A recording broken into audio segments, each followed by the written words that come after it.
이제 이런 말이 있죠. 적의 적은 동지다, 이런 말이 있습니다. 서로 미워하더라도 또 미워하는 사람이 있으면 손을 잡고 동지가 될 수 있다는 말이죠.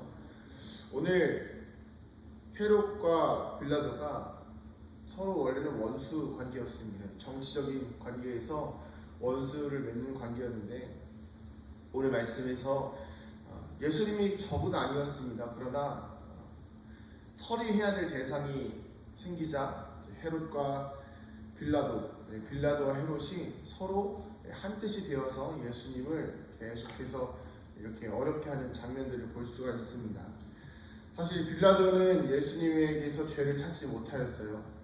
그 좀 난처한 상황이 생기니까 빌라도가 자신에게 곤란한 상황을 떠넘기기 위하여서 빌라도를 갈릴리 사람이기 때문에 헤롯에게 보냅니다.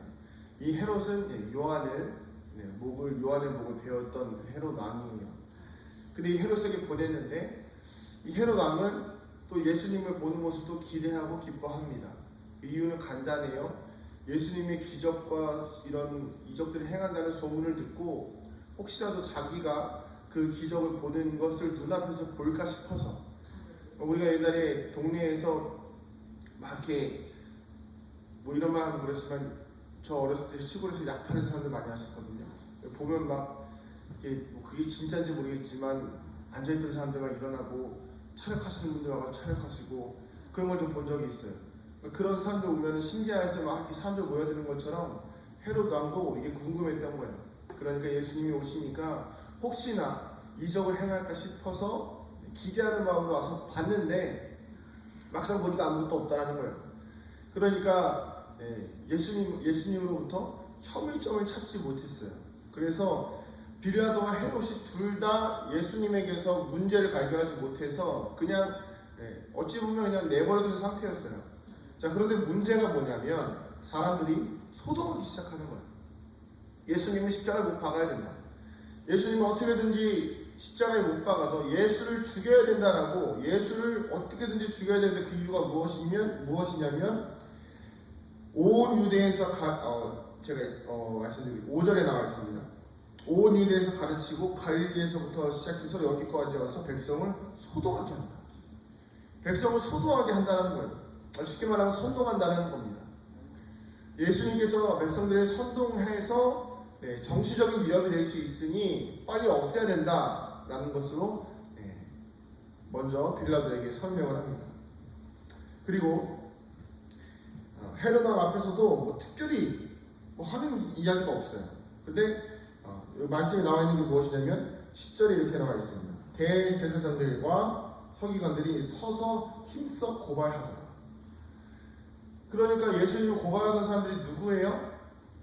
과거에 예수님께서 이 땅에서 사역하시는 동안에 예수님으로부터 심하게 질책받고 질타받았던 사람들이고, 그리고 자신들이 종교 지도자로서 이 땅에서 권위와 권리를 누리고 있던 사람들이었는데 기회가 온 거예요. 그러니까 어떻게 하죠? 어떻게든지 이 기회를 잡아서 예수님을 십자가에 못 박아서 죽이고자 하는 것이 이들의 목적이었다는 것입니다. 어찌 보면 오늘날 정말 그 치열한 정치 세계 속에서 있는 예수님의 모습을 볼 수가 있어요. 자신의 의지와 전혀 상관없이 모함당하시고, 자신의 의지와 전혀 상관없이 끌려다니시고, 자신의 의지와 전혀 상관없이 사람들의 환경과 판단에 의해서, 사람들의 눈먼 이기심에 의해서 목숨을 내어놓게 되시는 우리 예수님의 모습을 볼 수가 있습니다. 예수님 본인은 이 땅 가운데에서 사명을 완수하시기 위해서 오신 거예요. 이런 상황들이 어찌 보면 예언된 모든 상황들과 맞을 수도 있습니다. 그러나 그 상황 속에서 보여주는 우리 인간의 본성은 너무나 악하다는 것을 우리는 알 수가 있습니다. 사랑하는 성도님들, 이제 오늘 수요일이니까요. 목, 금, 토 이렇게 한 3일 정도 지나면 이제 부활주일인데, 우리가 조금 더 깊이 우리 인간의 본성에 대해서 좀 고민하기를 소망합니다. 내가 예수님을 인간적으로 이용하고 있지는 않은가? 내가 예수님을 내 눈앞에 보이는 이 헤롯 왕처럼 내 눈앞에서 기적을 좀 보고 싶어서 예수님을 불러들이고 있는 것은 아닌가? 그리고 그렇게 열심히 교회 다니고 열심히 예수를 믿는 척 했더니 그래서 내 눈앞에 기적이 좀 일어나기를 바랬는데 아무것도 안 일어나니까 다시 버려버리는 이런 헤로당처럼 하는 신앙인들도 꽤 많이 있죠. 그리고 빌라도처럼 예수님이 어떤 사람인가 궁금해서 이거저거 물어봤는데 아무런 볼 게 없는 거예요. 그러니까 그냥 떠나버리고, 그리고 오늘 나오는 군중들처럼 자신의 이익과 이기와 욕심을 위해서 내가 예수 믿으면 손해볼 게 많고 내가 예수 믿으면 버려야 될 게 많으니까 예수님을 외면하고 판단하고 미워해서 내 힘과 내 능력으로 십자가에 못 박아 버리는 거예요. 오늘 우리 안에서 이런 모습들이 사라지게 되어지기를 소망합니다. 그리고 또한 우리 안에 이런 모습들이 발견되어진다고 한다면 이것들에 대해서 고백하고 주님 앞에 회개하고 돌이키는 우리가 되어지기를 소망합니다.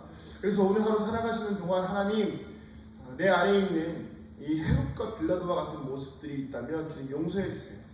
주님, 내 안에 이렇게 군중들과 이 대제사장들과 서기관들처럼 그렇게 나의 유익과 만족을 위해서 예수님을 사실로 내모는 모습이 있다고 한다면 주님 용서해 주세요. 베드로와 제자들도 예수님을 떠났고 정말 외로운 예수님, 그 가운데에서 사람들에게 버림받는 철저한 고독 속에 처한 그 예수님, 그 예수님은 그 사명을 감당하시기 위해서 오셨지만 우리 인간의 본성이 너무나 악해서, 우리 인간의 욕심이 너무나 악해서 결국엔 예수님을 다 십자가에 못 박아 버리는 그런 죄악들로 인해서 우리가 너무 예수님을 함부로 대하는 것은 아니었는지 돌아보기를 소망합니다. 그래서 오늘 하루 살아가시는 동안 예수님과 함께 동행하시면서 계속해서 예수님께 물어보시고 내가 예수님을 십자가에 못 박은 모습은 없었는가, 내가 예수님을 외면한 모습은 없었는가 고민하시면서 또 주님과 더 가까워지고 이 시간을 통해서 회개함을 통해서 주님께 더 가까이 나아가 깨끗한 은혜를 누릴 수 있는 저와 여러분 되기를 축복합니다. 기도하시겠습니다. 하나님 감사합니다. 오늘도 우리의 삶과 인생이 하나님 앞에 온전하여 주기를 소망합니다.